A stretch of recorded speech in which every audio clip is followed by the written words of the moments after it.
అతి తక్కువ ఖర్చుతో తల్లిదండ్రులవ్వాలనే మీ కలను నిజం చేస్తోంది Rohit test tube baby centre Khammam. Hi అండి, ప్రముఖ పొలిటికల్ అనలిస్ట్ చింతా రాజశేఖర్ గారు మనతో ఉన్నారు. ఏపీ ఎన్నికల్లో గెలిచినటువంటి కూటమి ప్రభుత్వం అనేక హామీలు ఇచ్చి అధికారంలోకి వచ్చిన తర్వాత ఇవాళ ఏ ఒక్క పథకం కూడా అమలు చేయట్లేదు. దాదాపు 2 నెలల 15 రోజులు అయిపోయింది. అంటే ఒక 5 సంవత్సరాల పాటు సంక్షేమ రాజ్యాన్ని చూసినటువంటి ఏపీ ప్రజలు ఇప్పుడు నిజంగా దిక్కుచోని పరిస్థితుల్లో ఉన్నారు.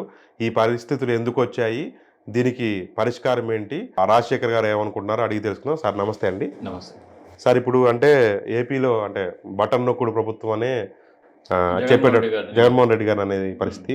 2 నెలల 15 రోజులు అవుతుంది. ఎటువంటి పథకాలు లేవు. ఒక పెన్షన్ ఒకటి ఇచ్చారు. ఎందుకని సార్, ఏం జరిగింది?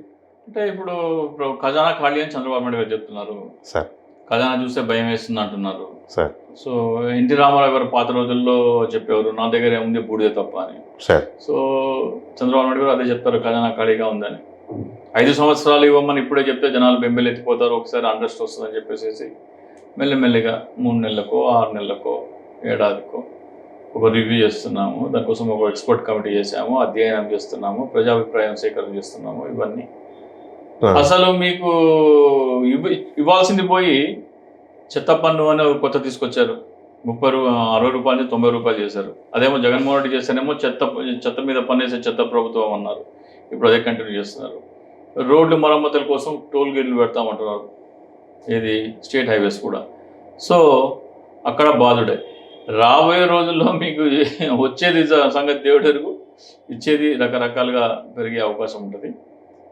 చంద్రబాబు నాయుడుకి కేవలం ఒకే ఒక లక్ష్యం కోసం వచ్చారు, అమరావతి అమరావతి అమరావతి. ఆయన ఏకైక లక్ష్యం అమరావతి. దానికోసం ఆయన ప్రపంచ బ్యాంక్ రుణం కూడా తెచ్చుకున్నారు. ప్రపంచ బ్యాంక్ రుణం కూడా దాదాపు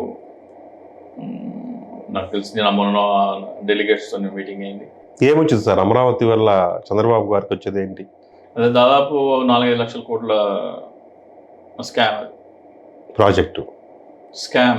ఓకే ఓకే. చంద్రబాబు నాయుడుకి ఆయన అనుకూల వర్గాలకి, అందులో ప్రభుత్వ ఖజానాకి రావాల్సిన దాదాపు 4 నుంచి 5 లక్షల కోట్లు ప్రైవేట్ వ్యక్తుల చేతిలోకి వెళ్ళే ఒక పథకం అది.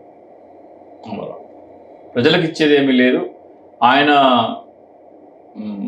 నాకు తెలిసి ఎన్నికల్లో ఓట్ల ద్వారా వచ్చిన ఎన్నికైన ప్రభుత్వం కాదు, ఆయన మిషన్ల ద్వారా వచ్చిన ప్రభుత్వం. ఆయన కేవలం ఆయనకేం కావాలో చూసుకుంటారు కానీ ప్రజలకు ఇచ్చేది ఏమీ ఉండదు. పథకాలు ఏమి దాదాపు నాకు తెలిసి 1 సంవత్సరం అయితే ఆల్మోస్ట్ దాటవేశారు. బడ్జెట్ అయితే ఇప్పుడు ఏం పెట్టలేదు. వచ్చే సంవత్సరం బడ్జెట్ పెడితే దాంట్లో అలొకేషన్ ఇస్తే, దాంట్లో ఏమైనా అలొకేషన్ ఉంటే అప్పుడు చూస్తారు. ఆ తర్వాత నుంచి దాంట్లో లేకపోతే అది కూడా ఉండదు.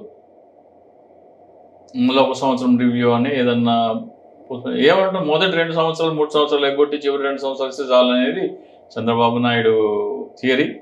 గతంలో కూడా నిరుద్యోగ భృతి కానీ, లేకపోతే చివరిలో పసుపు కుంకుమ ఇచ్చిన ఇవి కానీ చివరిలో ఇస్తే చాలు. అట్లనే ఇస్తారేమో సార్ పసుపు కుంకుమ చివరి, రేపు వాళ్ళు ఎలక్షన్ కి పోతారనగా అకౌంట్లో వేస్తారు.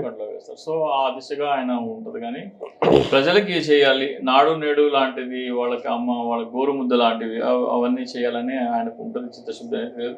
అలాగే మధ్యాహ్న భోజనం మీద కూడా చాలా స్కూల్స్ ఈ 2 నెలల్లోనే చాలా కంప్లైంట్స్ వచ్చినాయి.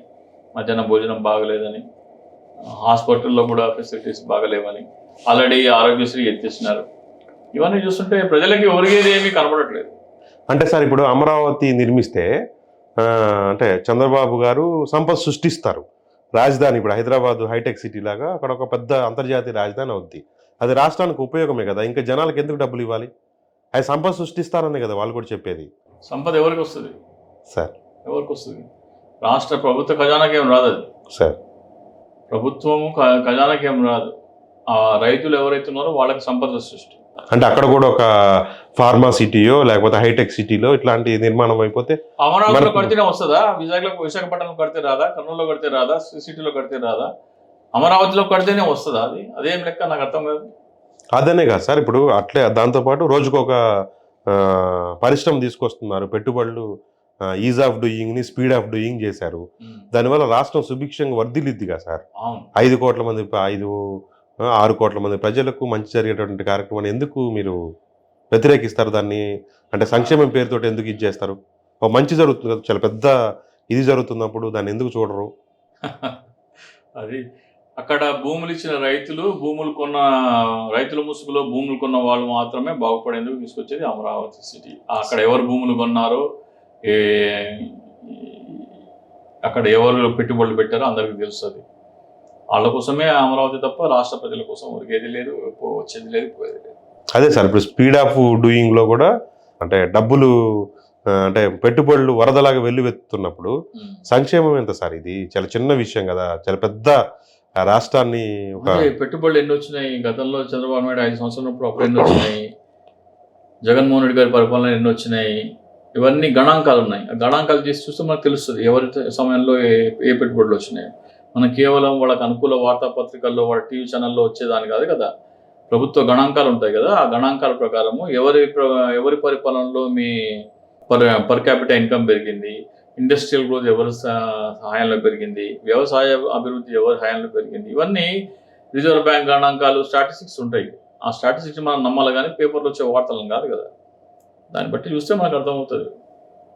ప్రజలు ఫైనల్గా చెప్పండి సార్, అంటే పథకాల మీద అయితే ప్రజలు ఆశ వదులుకోవాల్సిందేనా? ఈ ఏడాది అయితే పోయింది కదా సార్.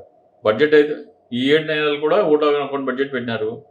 ఫిబ్రవరిలో పెట్టిన బడ్జెట్ ఏప్రిల్ 1వ తారీఖు నుంచి అమల్లోకి వస్తుంది. అందులో పెడితే అప్పుడు చూద్దాం మళ్ళీ ఫర్దర్ ఫ్యూచర్ సార్. అంటే ఈసారి అమ్మఒడి మిగిలిపోయింది కదా, ఈసారి రైతు భరోసా మిగిలిపోయింది కదా. ఇవన్నీ కలిపి ఈ 2 కలిపి దాదాపు 32,000 కోట్లు. ఇవన్నీ ఎక్కడ పోతున్నాయి? జగన్మోహన్ రెడ్డి ఉన్నప్పుడు ఖర్చు చేసిన సంక్షేమ పథకాల పేరు మీద దాదాపు 40,000 నుంచి 45,000 కోట్లు ఏటా జగన్మోహన్ రెడ్డి గారు ఖర్చు పెట్టారు. ఈ ఏడాది అవి లేవు. ఈ 45,000 కోట్లు ఎక్కడికి పోతున్నాయి? ఈ 45,000 కోట్లే వచ్చే సంవత్సరం నేను సంపద సృష్టించాలని చెప్పొచ్చు కదా.